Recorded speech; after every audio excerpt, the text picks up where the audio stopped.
Welcome back to Trust Your Eyes. Round 21 was perhaps the most wild one yet, with come-from-behind wins on Sunday and shock results on Saturday. But we have to start with the marquee game of the weekend. Collingwood defeated Carlton in Scott Pendlebury's 400th game after Mitch McGovern missed his set shot after the siren. It was a huge result in the scheme of things, so where does it leave both clubs? Well, starting off with the winning team in Collingwood, it still gives them a wild kind of last chance to make the top 8, and if they do, they'll probably be only finishing 7th or 8th, you would think. No De Goey is a massive blow. He'll be out for the rest of the year with the hamstring, and it means they have to win their last 3 games without one of their better players, even though he's not 100% fit when he was out there. But they have Sydney next week at the SCG, then Brisbane at the MCG, and Melbourne at the MCG, so it's a tough run. I still can't see them making it, but it leaves them with a shot.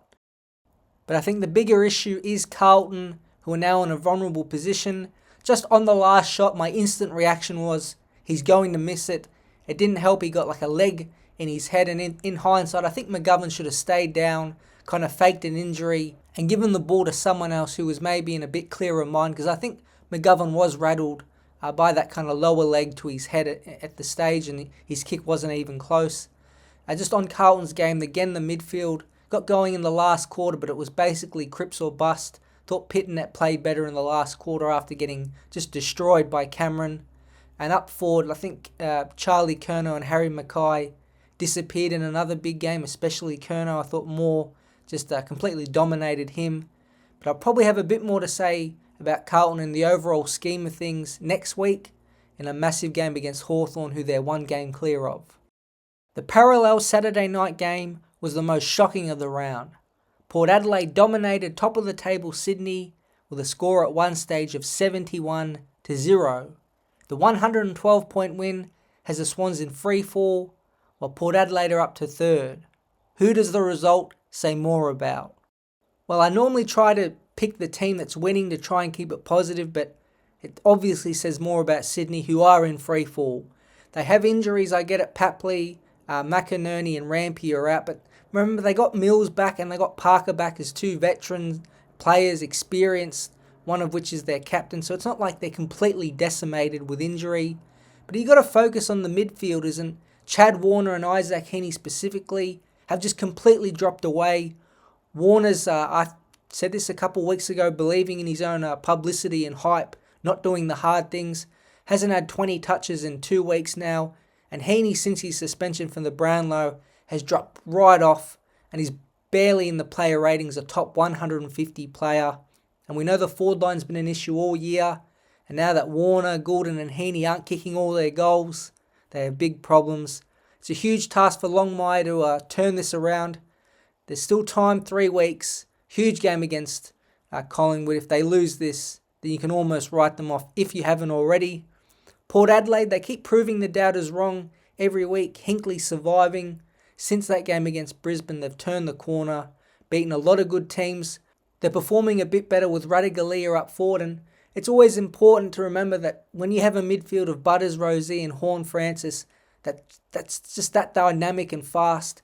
They can blow you away quickly, which they did for the whole game against Sydney. So Port are always going to be a chance. I know people will still be doubting them, but they have enough talent, especially in the middle part of the ground, to beat anyone, anywhere. We move to the first thriller on Sunday afternoon. GWS came from 28 points down at 3/4 time to overrun Hawthorn in Canberra. It was the hometown boy in Tom Green who kicked the game-winning goal. On a scale of 1 to 10, how important was this win for GWS?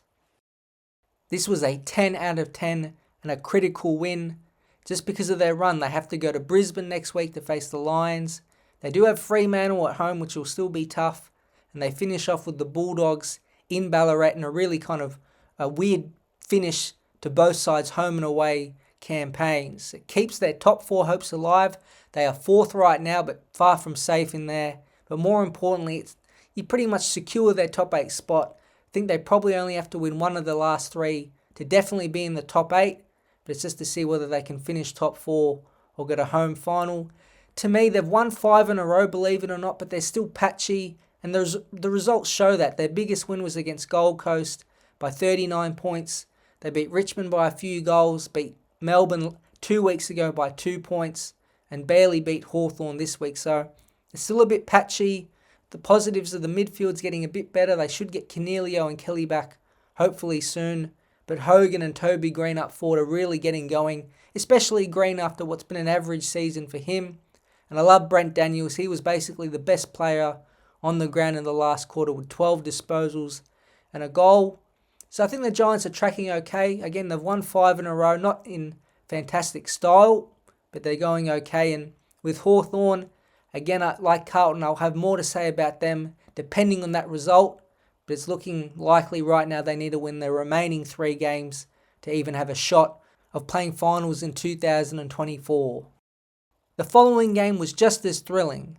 Essendon stormed home and were down by as much as 25 points in the last quarter, with Sam Durham's point the difference.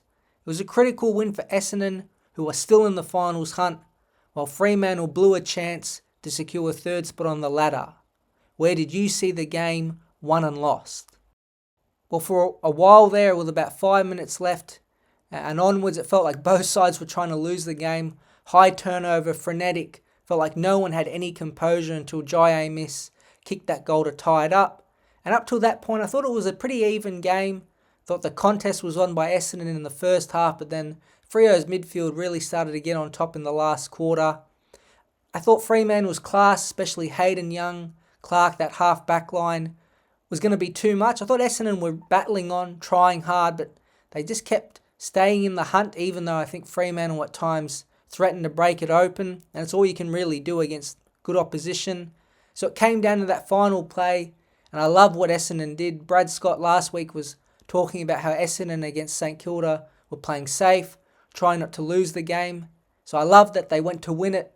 It was a great set play for Merritt, great tap by Sam Draper in the ruck. They did it against Adelaide, and this time it paid off. Merritt was a very clever, composed handball to Durham, who didn't try to pass it, kicked the point. It was fantastic. For all the negativity around Essendon, they're still in it. They got to win their last 3, like Hawthorn and a few other sides, but not the end of the world for Fremantle.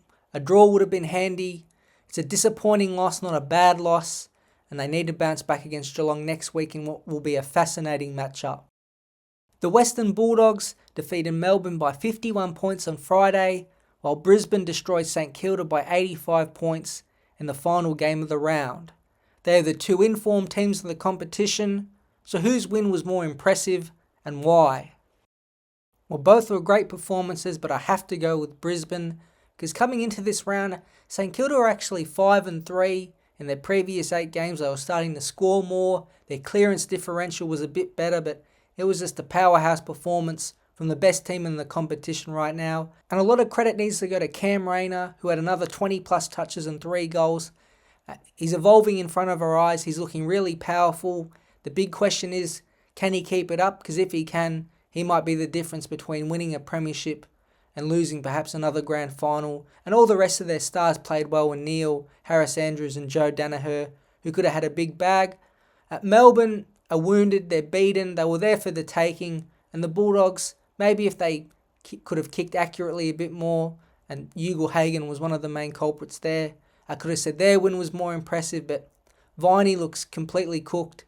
Oliver, we know all his problems, and they have no Petrarca there, so it's been a tough year for Melbourne. Still a great win for the Bulldogs whenever you can win by 50 plus points, but I think Brisbane were just about the most impressive side of the round with their performance.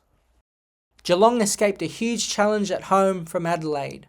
The 5-point win came from Lawson Humphrey's first goal and a bag of 6 from Jeremy Cameron.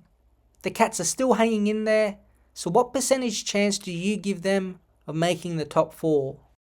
Feels like people are still sleeping on Geelong and they're just doing enough to stay within this top 4 mix now. Looking at their last 3 games, they should be able to beat St Kilda at Marvel, and in the final round of the year they should beat West Coast at GMHBA Stadium.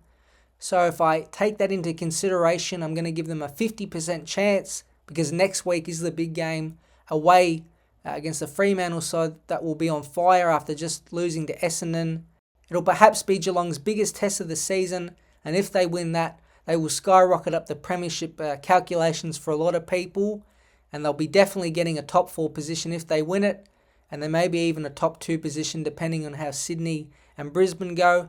Overall, I still think they're a bit patchy. Do they lack a bit of talent and quality in the midfield? Sure they do.